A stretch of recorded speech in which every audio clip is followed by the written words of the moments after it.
Friends, இன்றைக்கி நான் ஓட்டுற வண்டி பார்த்தீங்கன்னா சிவிக், ஹோண்டா சிவிக் ஓட்டுறேன். ஃபஸ்ட் டைம் ஓட்டுறேன், அதுவும் நியூ மாடல் வெஹிக்கிள். இதுவும் நான் எடுக்கிற இடம் பார்த்தீங்கன்னா சர்ச்சு ஆஃப் ஜீசஸ் கிரைஸ்ட் லாட்டர்-டே செயின்ட்ஸ்.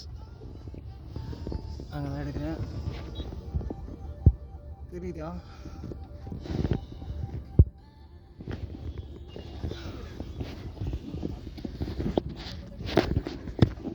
பின்னாடி தள்ளி உட்காந்து ஓட்டுறேன் பாருங்க. இதில் இந்த ஸ்டேரிங் அட்ஜஸ்ட் பண்ணிட்டுனா